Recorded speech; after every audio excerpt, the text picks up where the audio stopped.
হরে কৃষ্ণ বন্ধুরা, সকলকে অনেক অনেক স্বাগত জানাই গোপুর গোলকধামের আরও একটি নতুন ভিডিওতে। আজ 11ই জুন, আর জগন্নাথ দেবের স্নান যাত্রা।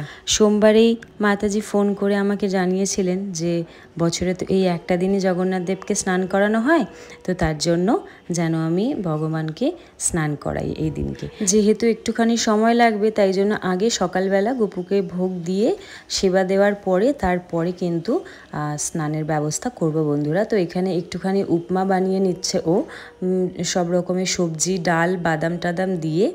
আর উপমা হয়ে গেছে, আর কিছু আমি তার সাথে কেটে নেব ফল দিয়ে ভগবানকে ভোগ নিবেদন করে আমরা প্রসাদ পেয়ে তারপরে কিন্তু স্নানের জোগাড় শুরু করব। 2 সপ্তাহে একবার বা 3 সপ্তাহে একবার করে কিন্তু রাধা গোবিন্দর আর কি স্নান করানো হয়, অভিষেক করানো হয়।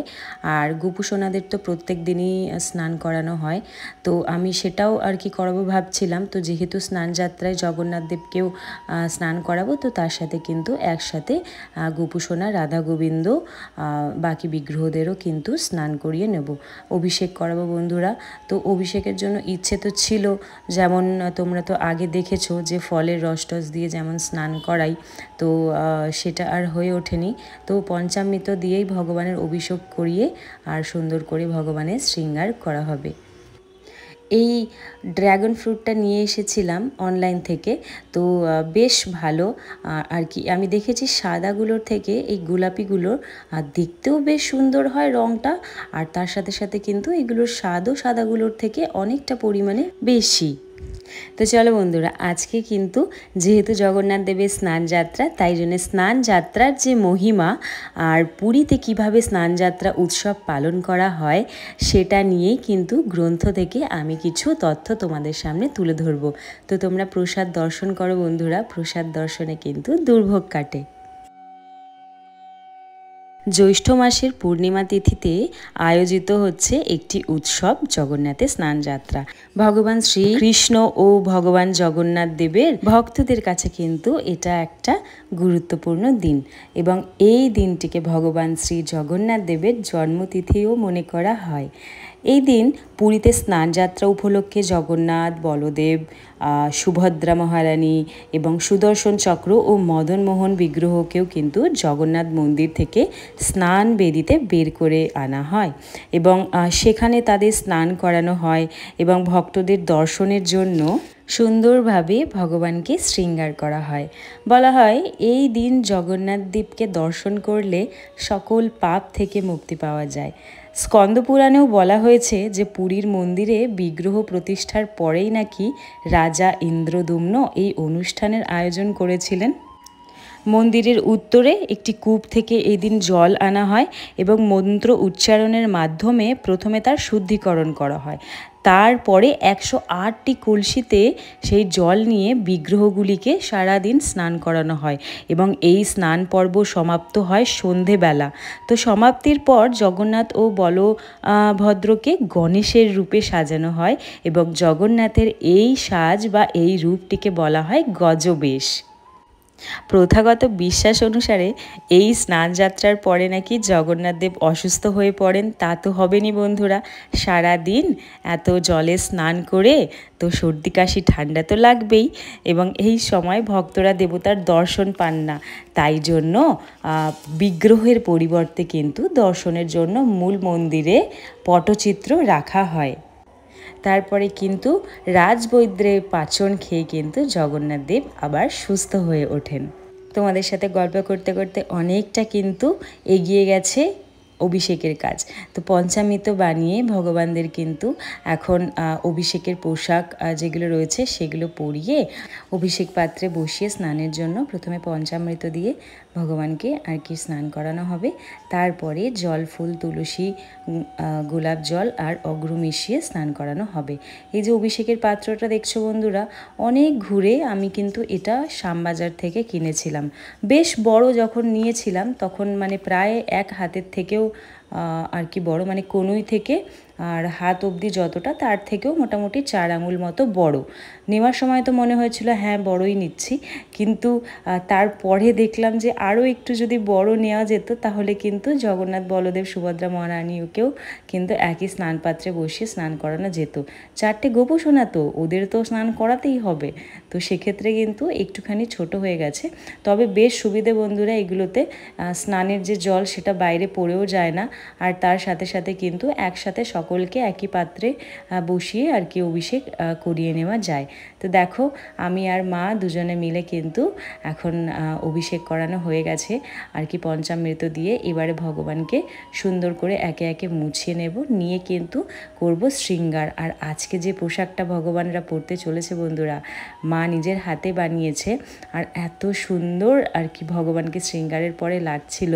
একে তো গরমকাল, তার মধ্যে সুতির পোশাক, তার মধ্যে খুব সুন্দর একটা মিষ্টি হালকা রং।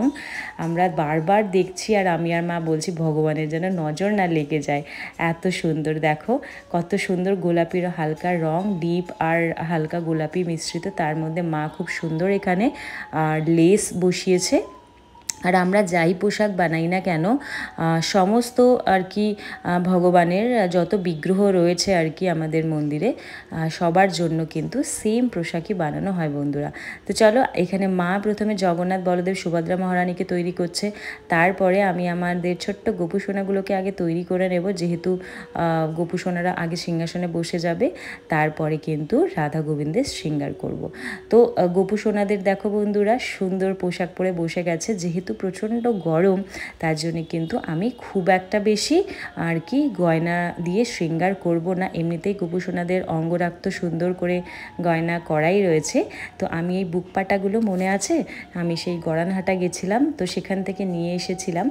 আর সেই আমি এখন এই হারগুলো পরিয়ে দেবো, তার সাথে সাথে আর হাতের চুড়িগুলো আর কি বালা যেগুলো সেগুলো পরিয়ে দেবো। আর মুকুট আর পরাচ্ছি না বন্ধুরা।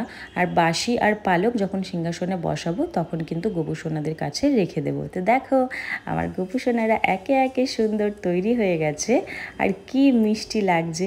যদি ভালো লাগে তাহলে কিন্তু অবশ্যই অবশ্যই কমেন্টে জানিও বন্ধুরা। আমাদের তো এত ভালো লেগেছে, সারাদিন আর কি যতবারই মানে মনে হচ্ছে বারবার করে ভগবানের সিংহাসনের কাছে গিয়ে দেখছি, আর নজর সরানো যাচ্ছে না। শৃঙ্গার করে কিন্তু গোপুসোনারাও অনেক অনেক খুশি বন্ধুরা। আমি প্রায় 2বার মতো গড়ানহাটা গেছি। একবার তো গেছিলাম যখন তোমাদের সাথে শেয়ার করেছিলাম, তখন ভিডিও বানাতাম, কিন্তু তারপরেও বেশ কয়েক মাস আগেও আমি আরও একবার গেছিলাম। তো এরপরে ভাবছি অনেক বেশ গয়না হয়ে গেছে, একদিন তোমাদের সাথে শেয়ার করব আর কি কি কালেকশান রয়েছে গয়নার। কিন্তু ভাবছি এরপরে যখন যাব তখন আর নতুন গয়না কিছু কিনবো না, পুরনোই যে গয়নাগুলো রয়েছে পরতে পরতে যে 1-2 জায়গায় রঙটা একটুখানি উঠে যায় বা সাদা মতো হয়ে যায়, তো ওনাদের ওখানে তো গিল্টিও করানো হয়, আবার করে রং করানো হয়। প্রত্যেকটা পিস ওই 30 টাকা 40 টাকা সাইজ অনুযায়ী নেন ওনারা। তো ভাবছি যে সেটাই করতে দিয়ে আসবো, কেননা ডিজাইন কিন্তু মোটামুটি সে একই রকমেরই থাকে। কিছু ডিজাইনস যেগুলো আর কি আমার কাছে মোটামুটি সবকটাই রয়েছে, তো তার জন্য এটাই ভেবেছি। তবে ওই একটাই সমস্যা যে একদিন দিয়ে আসতে হবে, আবার আনতে আরেকদিন যেতে হবে। কাজের মধ্যে বুঝতেই তো পারছেন এটা একটা অনেক বড় সমস্যা। কিন্তু হ্যাঁ ভেবেছি আর নতুন করে কিনবো না। তার কারণ হচ্ছে এতগুলো যখন রয়েছে তো সেগুলোই যাতে আবার করে ব্যবহার করতে পারি। আর এই যে বালাগুলো দেখছো বন্ধুরা, হাতের চূড়গুলো, এগুলো যে নিয়ে এসেছি আমি আন্দাজে এনেছিলাম, কিন্তু কী যে সুবিধে এগুলো পরাতে। এর আগে আমি সেই জুইবালা এনেছিলাম, সে তাকে যতবারই খুলি পরি ফাঁক করে করে করতে হতো। সে করতে করতে একদিন তো একটা ভেঙেই গেল, দেখতে যদিও সুন্দর লাগতো, কিন্তু এই চূড়গুলো একদম সুন্দর হাতের মাপে, আর লক সিস্টেমটা খুব ভালো। আমি দেখলাম বন্ধুরা টেপা বালা, তারপরে এই যে সেই স্ক্রু ঘুরিয়ে ঘুরিয়ে যে বালাগুলো, সেগুলোর থেকে এটা কিন্তু মেকানিজমটা অনেকটাই সহজ, আর পরাতেও খুব সুবিধে হয়। দেখো দেখতে দেখতে আমার গোবিন্দের শৃঙ্গার হয়ে গেল। রাধা রানীরও চুল দুটোকে সুন্দর করে আর কি 2 সাইডে বেনুনি করে দিয়েছি, যেহেতু গরম পড়েছে, রাধা রানীরও কষ্ট, আর চুলগুলো এদিক ওদিক উঠতে থাকে। তো দেখো বন্ধুরা কেমন হয়েছে আমার রাধা রানীর শৃঙ্গার, কি মিষ্টি ছোট্ট রাধা রানীকে লাগছে দেখো। আর এই যে আমার গোপুসোনারাও এখানে বসে গেছে, পেছনে রয়েছে গনু বাবা আর ভোলেনাথজি। আর দেখো বন্ধুরা মা এখন এই দর্পণ দর্শন করাচ্ছে ভগবানদেরকে।